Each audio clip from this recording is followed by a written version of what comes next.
Hi everybody. So I'm Cyril Demag. I'm the president of Istari, and we publish many games like Kelus. Maybe I love the Starry games. This is so great. Thank you very much. So I'm the author of some games of Istari games because it's easier to publish yourself. I bet. But this game is not my design. It's by Gilles Lehmann and François Combe, two French authors. I think they didn't publish anything internationally. They published some small games in France. And so it's about Musketeers, Milady, and everything. So I will try to explain you the game, not in detail, but to give you a good feeling about the game. For the weight, I must say it's something which is to speak about. This is a cooperative game, and to compare it, I'd say it's kind of the same weight of Shadows over Camelot, which is a well-known game. Right. Maybe a bit more complicated, but for one reason which is important is for this game we worked a lot on the theme. So the theme, right. We made many choices to have really the kind of to really incorporate in order that the players really feel like Musketeers when they play. So that's a perfect game to be cooperative as Musketeers. Yeah. I love it. So there's a special thing in this game which is not seen too often. It's a two-side cooperative. So the players will be Musketeers, and one of the players will be Milady. So it's not like a villain. I don't know if you say a villain. Yeah, a villain. No. It's a declared villain. So you know that this guy or this girl is Milady, so she will be your adversary. It's known. That person is known. Yeah. Okay. Exactly. She's known, but she's really evil. Anyway. Okay. So as you know the movie probably. The goal of in fact, this game is asymmetrical, and the goal of the Musketeers is really simple. You've got 4 boards, which are somewhere. Yeah, they're there. You've got 4 boards, and at the end of and these 4 boards are the quests, the main quests. The quests. You've got to. The quest is called the Queen's Diamonds, so you've got to bring the Queen's Diamonds to the Queen. It consists in 4 boards. And for the Musketeers, they just need to reach the 4th board and to finish it, and the Musketeers have won the game. That's the only condition for the Musketeers. Okay. If they do this, they win. That's okay. You may say, okay, it's a big board. Why is such a big board? Because, of course, Milady, she doesn't agree at all with this. So her plan is to make the Musketeer fail. So she may win by several ways. For example, if the time token reaches this place, then the game has ended and Milady win. Okay. Also, there's a siege in La Rochelle, which is a city in France where there was a kind of a religion war. So the French army is besieging the Rochelle, and if the siege turns bad, then Milady wins the game. Ah. Also, here is Le Louvre, which is the royal palace. Okay. And Milady is trying to do some special missions to dishonor the queen. So at some times, the queen honor will goes down, and if it reaches this place, then Milady has won the game as too. well. Yeah. And last thing, in Paris, there will be some special missions. Most of these missions turn around Constance, which is the girlfriend of D'Artagnan. And in one of these missions, Constance can be killed, and if Constance is killed, Milady wins again. So yeah, you see the asymmetrical point. The Musketeers have only one goal, and Milady has a lot of options to light some fires everywhere and to prevent them. Sometimes you, in this game, you say, okay, we're good, the Rochelle is in perfect place, here we've settled this, here we've settled this, and then you realize that, oh, but we've totally forgotten. We haven't done our missions and our goals. And that's exactly the point of Milady. Milady is lighting up some things everywhere, putting some adversaries. You know, she's got a real big army of adversaries, and she puts them everywhere, and you've got to fight them in order to settle these things. Oh. So you fight them, you earn some things, but you don't advance in the main quest, and that's the point of Milady. She's a kind of distractor. Yes, everywhere. So for the Musketeers, I'm going to show you the Musketeers. So as you may note, the graphics, we made a kind of graphical choice. We wanted to do something which is like French comics. Oh. So, we've got that comics are quite American comics are successful in France, but there's a French and Belgian comics too, and we choose this particular feeling, which is like the kind of comics you can find in France. So there's these frames which reminds you of comics. Oh, the comic does. Yeah, that's great. So yeah, here are the Musketeers. Very artistic. Thank you. Thank you. We've got two illustrators, one for the background and one for the character. So here are the Musketeers. I show them to you. And I must say that in America, you've got these extra Musketeers in the Rio Grande edition. So I'm going to present you this really quickly. So here you've got some characteristics, which are the main characteristics of the men of this time. So it's nobility, gallantry, panache. And you will use them for this kind of challenge. Really quickly, how do you realize this challenge? You've got adventure cards, a lot of kind of adventure cards. And for example, if I want to manage this challenge, I've got 3, maybe 4 if I improve my panache. And then I can play, if I want to reach 6, I may play 3 panache cards. 3 plus 3, 6, that's settled. Of course, every Musketeer is different. They all have their weak points and their main points. Sure. So this is a challenge. And the funny part, of course, is the duel. We've got many special dice for the duels.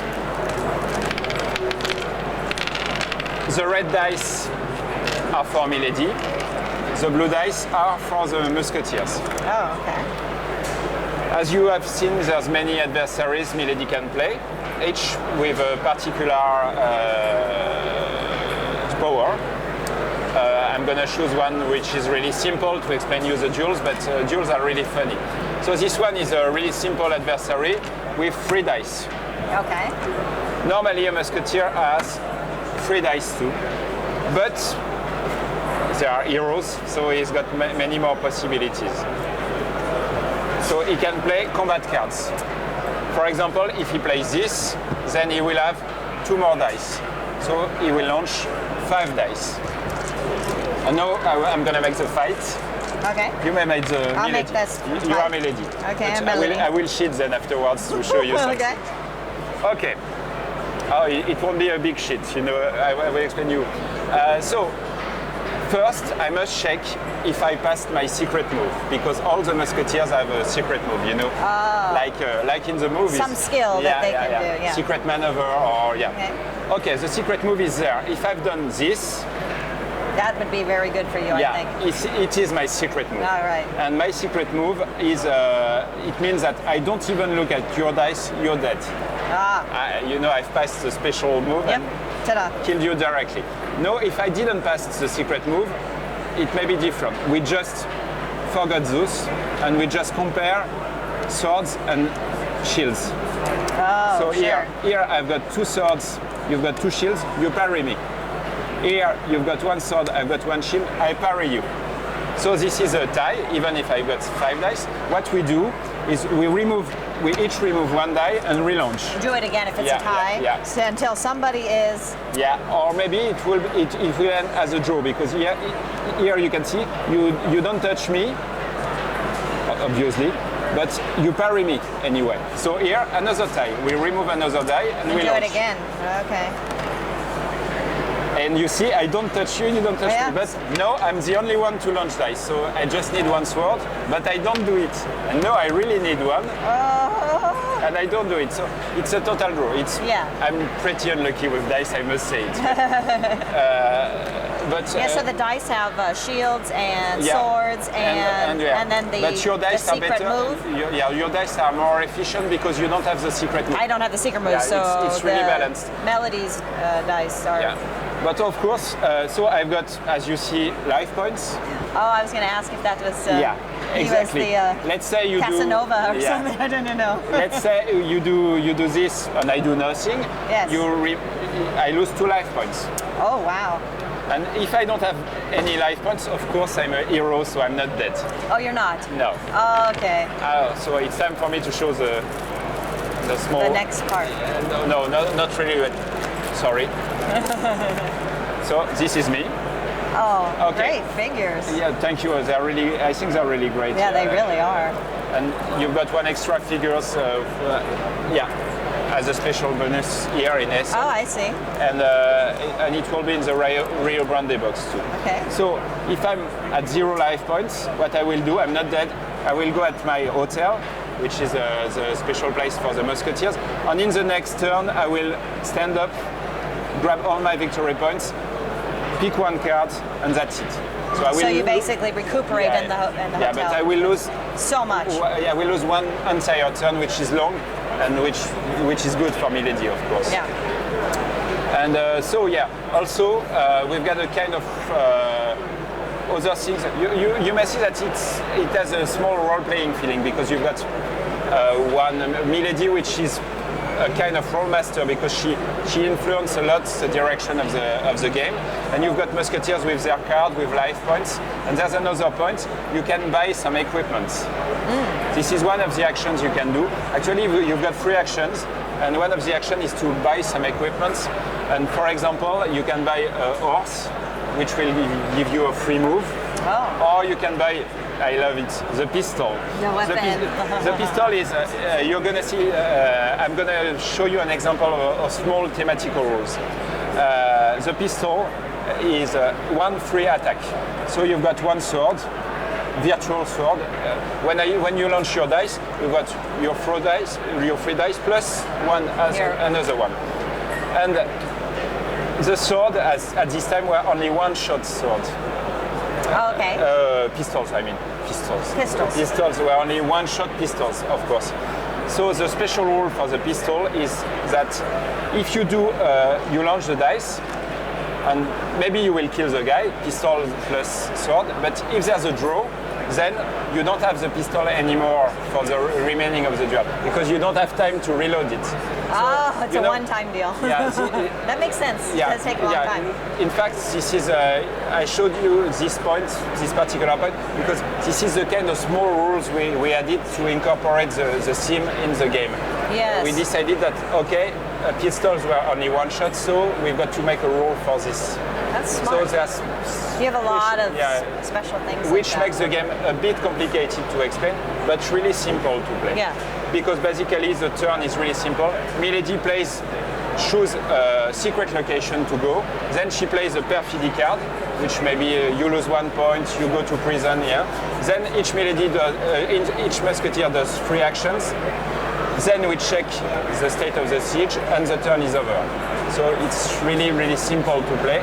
But each place has a lot of small special rules where 2 sides can interact.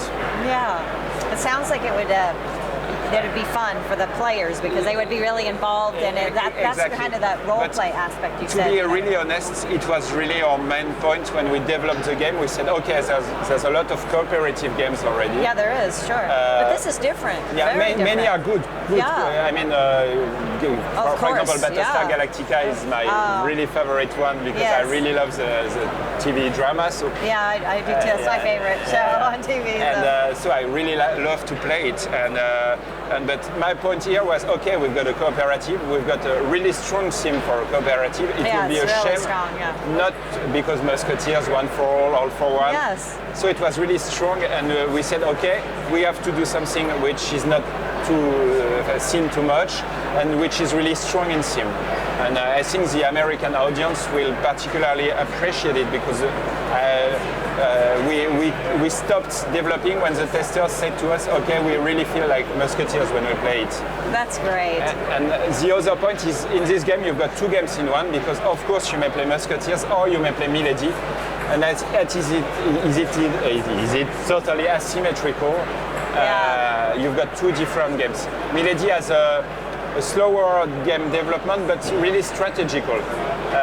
Musketeers are more tactical games because they must decide what is the most important now. Yeah. Not, but a bit strategical because they've got to finish this at some point. So playing as the Musketeer, you're going to get a completely it's going to have a different feel than playing as Melody. And I must say that also, I know that in many cooperative games, sometimes reproach the leader, the leader syndrome. Oh yes, once the leader's so far ahead, type of thing. Here we don't have too much this problem. I mean, if let's say I'm D'Artagnan, of course, if I'm experienced, I can say many things, but you're gonna see it's funny. Sometimes in some games you may say, okay, there's one player is really experienced, he tells everyone what they should do, and the other ones they don't, they just play without. In this game, it's not totally true for two reasons. First reason is that we've got Milady, and Milady, she hears everything. Yes. So if you reveal too much your plans, she will know what to do, and maybe she can concentrate on doing bad things on the leader. Just for fun. That sounds great. The second reason is we used these dice for the combat. It was for several reasons, but one thing is, of course, you can control combat by playing a lot of cards, because if I'm 5 against 2, I will probably win. Yes. But you're not totally sure. No. So a leader cannot control the result of the combat. So players have got in this game more initiatives than they've got in other games. I mean, for example, I love Pandemic, but you must play Pandemic with players which are equal in force, or there will be one player which You're exactly right. And here we try to negate a bit this effect, which is difficult because, of course, everybody wants to speak. But the fact that there is a Milady is a problem because, for example, in the beginning of the round, a player tends to speak about what they will do. It's a bad news because this is a Milady phase. So she has all the plan and she can decide, okay, you want to do... I'm going to mess here or I'm going to... You know, sometimes there's this is typical. We are two musketeers, you say, okay, I plan to do this, so you need to give me some panache and then I will do this. And Milady hears this, say, oh yeah, this is your plan, so I will play this card isolation. Instead. You cannot exchange cards this turn. Oh. So you've got to integrate the fact that your enemy is there. She hears everything, so whatever you say, she's going to know. And then, the main difference with Shadows over Camelot, for example, is in Shadows you cannot speak about your cards. Right. It's I understand it is a mechanical thing. You need to do this. His device, right? But here we didn't want this because we said, okay, it's a co-op game. I like it when you can talk and share information. So here but it was pretty comfortable for us because we had Milady. So we said, okay, you want to reveal all your hands, you can do it. You can say, I've got combat, I've got erudition, you can say everything. And Melody's listening. But Milady is listening. The only thing you don't have to say to make is, I've got this, secretly. But you may say, okay, I've got some nobility, some combat, some special characters. You may even say, you may even show them if Milady sees them too. Right. So there's no secret in this game, but there's someone listening. Yes. And, Wow. So of course I didn't explain the game as a logical thing, but the rules are available on our website. Of course. And I just try to give you a feeling of the most important points and what is interesting and what is different, because our points, as I said, was not to make the same co-ops and existing co-ops. But there's no other game like this that it's great. Yeah, it's great. Hopefully. It's quite short in terms of length. Let's say that if Milady wins really early, it can last 30 minutes. But oh my. But the Musketeers will work towards that, not but having sometimes a it's we balance the game a lot, so normally it's more like 1 hour and a half, 90 that's minutes. perfect for cooperative. And sometimes you've got great games where it's your last action, you're on the last board, and you've got to manage to make this last dice throw, and that's the kind of game we try to balance. So I hope the audience will like it. We put all our art in this game. Oh, it's lovely. And people definitely need to go online so they can look at all of the details of it. It's quite beautiful. Yeah. Sorry, it was a bit confusing as an explanation because I didn't want it to explain the rules in all details because they are available online. Yes, so it was not the point. I prefer to highlight special points and to show you what is fun in this game. Well, thank you so much. Oh. It's wonderful. You're Thank you. really welcome.